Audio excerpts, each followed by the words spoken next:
اعوذ باللہ من الشیطان الرجیم بسم اللہ الرحمن الرحیم اللہم صلی علی محمد وآل محمد۔ امام جعفر صادق علیہ الصلوۃ والسلام سے روایت ہے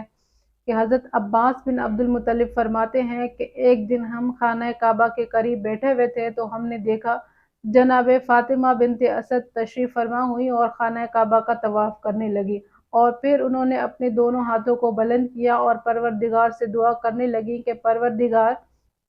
آپ کے بھیجے ہوئے تمام انبیاء پر میں ایمان رکھتی ہوں اور جو کتابیں ان پہ نازل کی ہیں ان پر بھی ایمان رکھتی ہوں۔ اے پروردگار، آپ کو واسطہ ہے میرے دادا ابراہیم خلیل اللہ کا کہ جس نے اپنے ہاتھوں سے یہ خانہ کعبہ تعمیر کیا، اور آپ کو واسطہ ہے اس بچے کا جو میرے بطن میں موجود ہے، میری مشکل کو آسان فرمائیے۔ عباس کہتے ہیں کہ یہ دعا ابھی ختم نہ ہوئی تھی تو ہم نے دیکھا کہ دیوار کعبہ شق ہوئی اور جناب فاطمہ بنت اسد خانہ کعبہ کے اندر تشریف فرما ہو گئی۔ تو عباس کہتے ہیں کہ جب ہم نے یہ دیکھا تو ہم فوراً دوڑے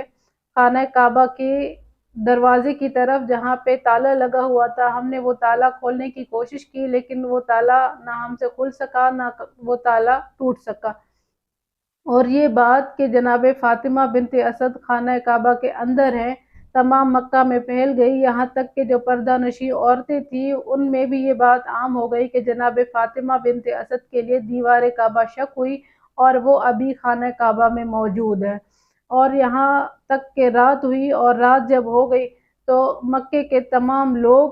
باہر آ گئے اور دیکھنے لگے کہ آج آسمان کا رنگ بدلا ہوا ہے اور آج آسمان سے نور کی کرنیں زمین تک پہنچ رہی ہیں اور ستاروں کی روشنی معمولاً سے زیادہ بڑھ گئی ہے۔ تو وہ لوگ گلیوں میں آتے ہیں اور باتیں کرنا شروع کرتے ہیں کہ آج یقیناً کوئی حادثہ ہوگا، آج یقیناً کوئی نئی چیز ہوگی جس وجہ سے آج کا ماحول بدلا ہوا ہے، آج کا آسمان کا رنگ بدلا ہوا ہے۔ یہ حضرت ابو طالب اپنے گھر سے باہر آتے ہیں اور آ کر لوگوں سے کہتے ہیں کہ اپنے گھروں میں چلے جاؤ اور یہاں پہ کیوں کھڑے ہو، اور جا کر آرام کرو۔ تو مکے کے تمام لوگ کہتے ہیں حضرت ابو طالب سے کہ اے ابو طالب، آپ عجیب آدمی ہو، کہ آپ دیکھ نہیں رہے کہ آج نورانی ماحول ہے، آج آسمان سے نور زمین تک آ رہا ہے اور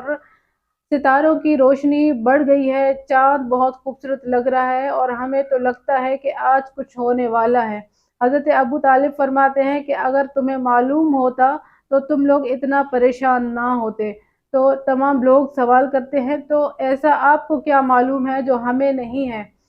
حضرت ابو طالب کہتے ہیں مجھے معلوم ہے جبھی تو میں مطمئن ہوں۔ تو مکے کے تمام لوگ کہتے ہیں کہ پھر ہمیں بھی وہ بات بتائیے تاکہ ہم بھی مطمئن ہوں کہ آپ یہ نور دیکھ کر، آپ یہ روشنی دیکھ کر کیوں پریشان نہیں ہیں۔ تو حضرت ابو طالب فرماتے ہیں میں اس وجہ سے پریشان نہیں ہوں کیونکہ میں جانتا ہوں کہ آج ولی خدا کا ظہور ہو گیا ہے، آج امام المتقین کا ظہور ہو گیا ہے جو مومنین کے لیے مشکل کشا اور منافقین کے لیے غضب ہے۔ آج اس کا ظہور ہو گیا ہے جو